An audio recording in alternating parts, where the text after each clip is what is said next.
Hey, wanted to give an update on how this 48-foot tall, multi-generational passive ICF house that I'm DIY building is going.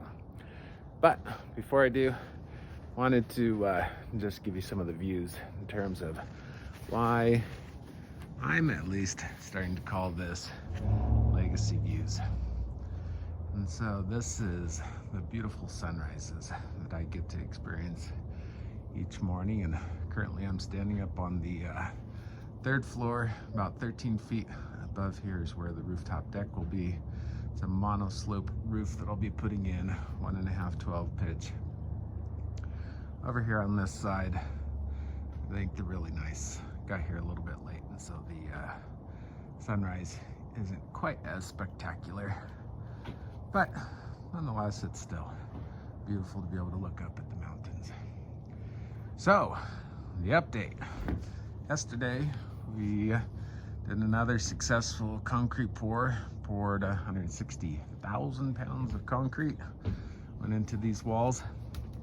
So my dad and my uncle and Kyle, one of my YouTube friends, came over and helped, and then Jeremy, my ICF consultant. So you can see the concrete that is now down inside the walls. So I'm poured up to, I think in some places, almost 40 feet above grade right now.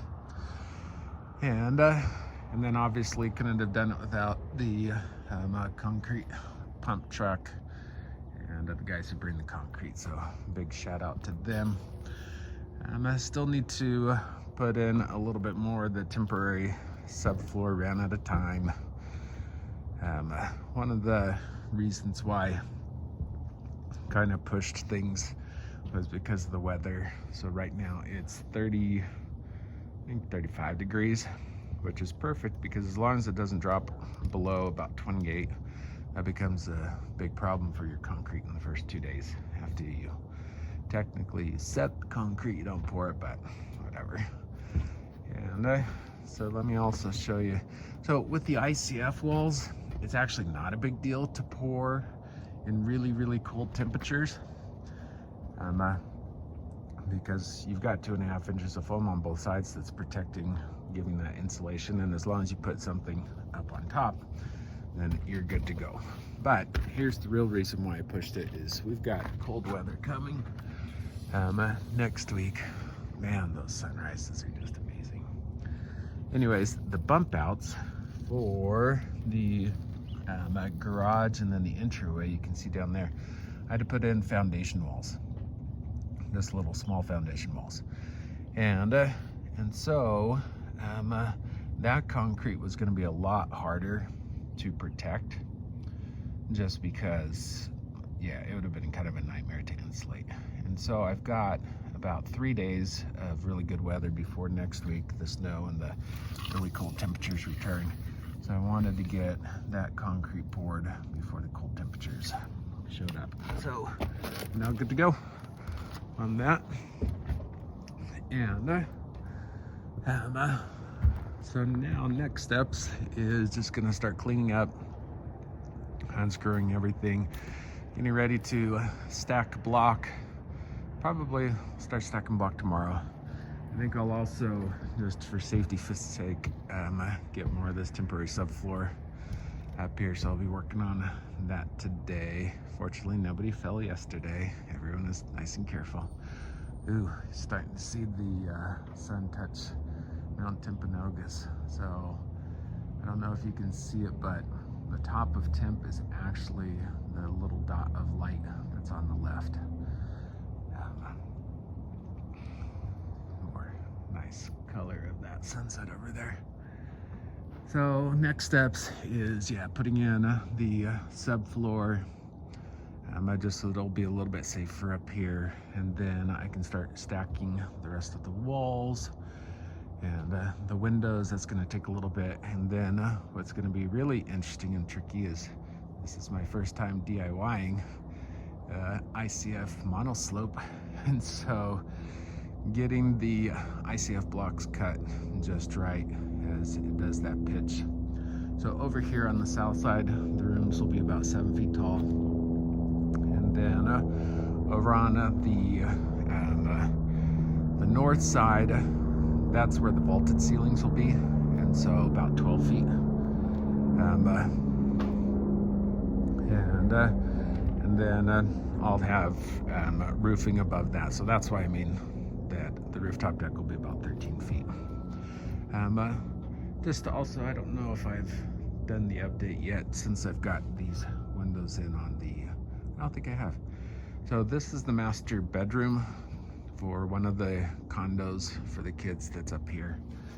And so this master bedroom actually has some really nice views. So out the north, obviously you'll have temp, and then it actually has two windows. So one window here that you'll be able to see the Cascades, and then this other window almost makes it look like you're up in a tree house. You've got that nice pine tree, rock canyon off in the distance. And then the other bedroom also has some nice views. I think, yeah, you can even see Mount Nebo down there where the sun is just starting to kiss the top of Mount Nebo, just to the left of that pine tree. So this bedroom also has two windows, probably a little bit overkill, but when you've got views like this, I mean, this window you actually will be able to see Squaw Peak. So the Squaw Peak is the one to the left, just above the pine tree. So that's going to be a really nice bedroom. And then right here is, I believe, the bathroom. And then the next window over is the laundry room. Next window over is another bedroom. So there's basically 4 bedrooms on this side. So 1, 2, 3, and then over here is the 4th, and then right here is the other side of the condo. So this is another bedroom, bathroom, master bedroom for this other condo for the kids is right here. It also has 2 windows, so it's got 2 great views of temp from that window, and then also from this window. And the reason why we don't have any windows at all on the west side is because it is a passive home, and if you have windows on the west side of your house, anyone who does just knows even in the winter you end up overheating rooms, and especially in the summer it's just brutal. So all of the beautiful sunrises and the views to the west of those west mountains, we'll need to enjoy them from the rooftop deck, which is just fine. Then we have another bedroom over here. This bedroom has just some great views of Mount Nebo off in the distance. I was hoping we would be able to see Utah Lake off in this direction, but not yet.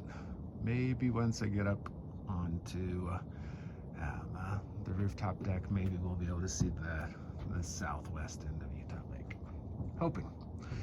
And then another bathroom right here, another laundry room right here, and then the 4th bedroom is right here. This one's got great views of those mountains as well.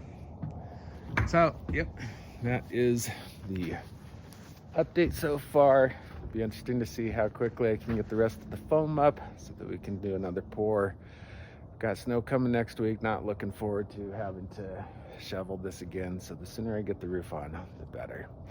But anyways, hopefully you enjoyed the update, and thanks for watching, and if you haven't subscribed yet, be sure to do so. So thanks for watching.